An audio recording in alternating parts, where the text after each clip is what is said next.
Piz, this is very, very, very Samus unfavored. Sorry, it's very Olimar favored. But at the same time, Yaura is just a god, so it just happens to work out in Yaura's favor sometimes. Obviously, this is not Mark Osacola. We will get this fixed soon.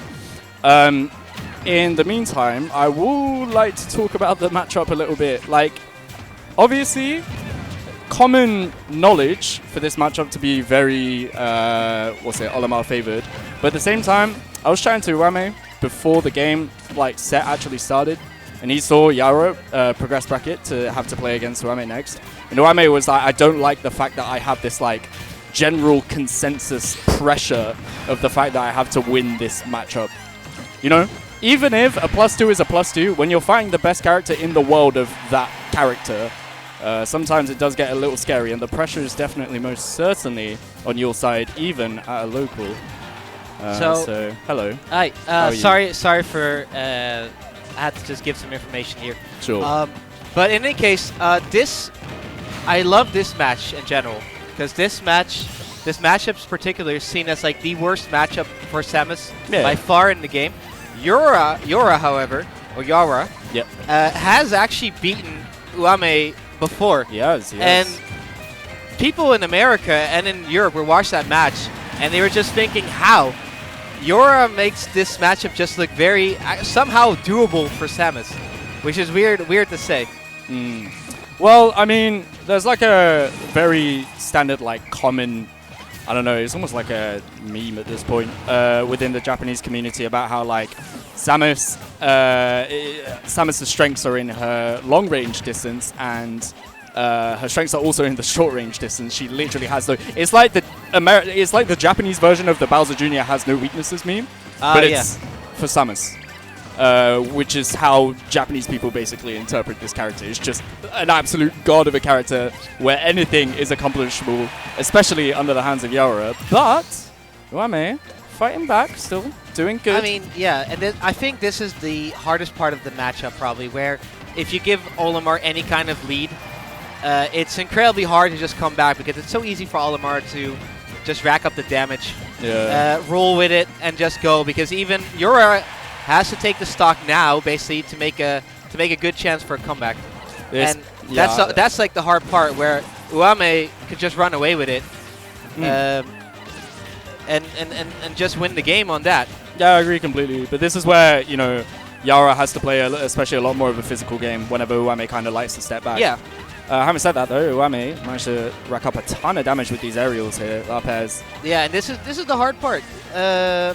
Maybe that Yaura can get the kill here, but then he's already tacked up so much damage for this final stock. Yeah, he gets the kill here. He's already at 70%, which basically a bunch of forward air, a bunch of Pikmin throws by Olimar, and near kill percent.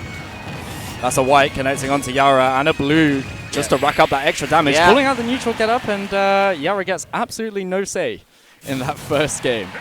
It was looking all right. It was looking nice in the first stock. Yeah. And then as soon as Uame took the second one, it was basically it was more of a steamroll. Yeah. Is what it is. You're just going to have to take that on the chin if you're Yaura in these situations. Definitely not playing bad at all. Playing adjusted, focus. Just got to keep that focus even if you're a game behind. Might I remind you, it is still a best of 3. I do like Yaura's confidence in these games, at least. He will still throw the projectiles. He'll still try to box with Olimar. Yeah.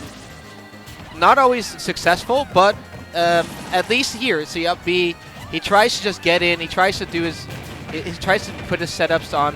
His best option here is just to get Olimar to the ledge and just work from there.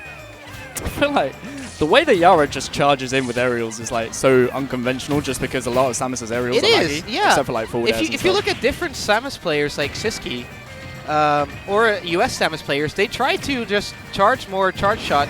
Oh my god, nice. The reaction. Amazing read. Holy. It was more of I think the jab check was kind of there just to cover for any kind of jab lock situation, but it was more of a reaction to the roll in. But it was a very nice reaction. Yeah, and this is a critical moment in the matchup where Yaura knows that he needs to get these damage. Oh, and no, it doesn't. Not going to kill. Okay. Very close though. Oh!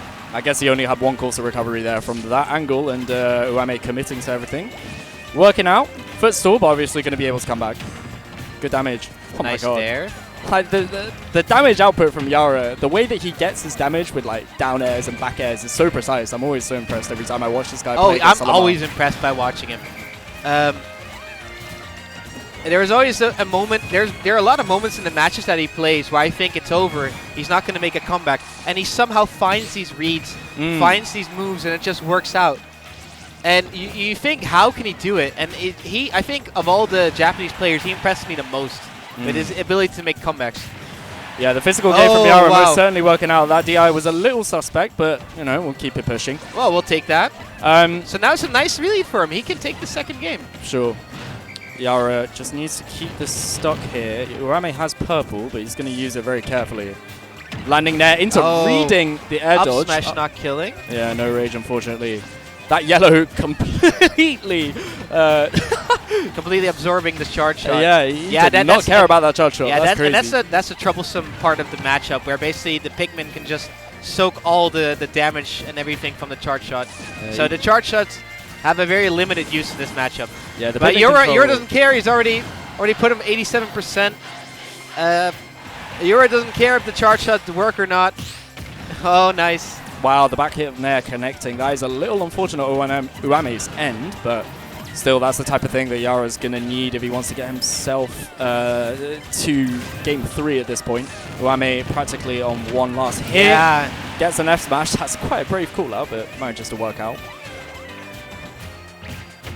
Okay, a nice jab. Trying to get something started, and a lot of things will, but... Wow, and that kills. I'm quite surprised. Even with the minimum rage, it is Yaura that manages to take a game back despite all odds, despite the matchup. Wow. The second and the third stock he took were very surprising. I don't know if it was a bad DI for Uame's part. Yep. But it was quite surprising and very fortunate. I think that really swung the momentum in Yaura's favor. For sure. And now, I mean, Uame with his back to the wall a little bit here. This is exactly the situation that he was describing before the set that he did not want to be in.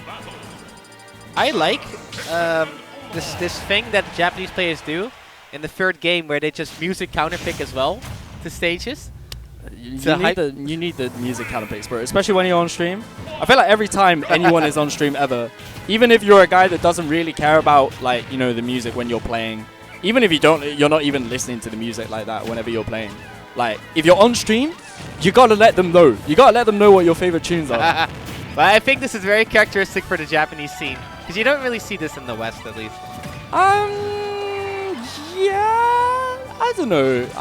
I think it's a universal thing. Yeah? Yeah, it depends on the region, I suppose. Okay, at least in Europe, you don't really see this. Oh, yeah? I will say that. But anyway, this is a tricky situation for Yaura. Yeah, and he just gets the up throw, and it's just, yeah. I love the idea of the parry by Yaura. That was really good, but the turnaround F smash was a punish. I like the idea, but I think he didn't angle it up, which is why it didn't connect. And this is a really hard one to come back from. Threading the needle, getting Yaura punished, and now he's at 82 on his second stock. Getting lapped in percent here by Uame. I love the callouts with the up B, but manages to get a forward air. He needs to climb back quickly. Expending his double jump for the edge guard. Doesn't work out. Well, 2 purples on Uame. He is perked up. Yaura has to just try something like pretty bold, pretty risky. He has to get in. He has to try to find the hit. Maybe at this part, a dash attack, a good dash attack with the good with the sweet spot will kill. Dash attack. Yeah. It's getting more and more out of hand, and it's very problematic. Yeah, I reckon if Uame manages to take the first stock here before Yaura, things would definitely be looking quite dire. So Yaura has to be very picky with the way that he gets himself in. Nice. That was a brilliant forward air call out. Oh, and it kills? Okay. Well, he's still one hit away from losing his second stock. Watch out for them throws. Oh my goodness.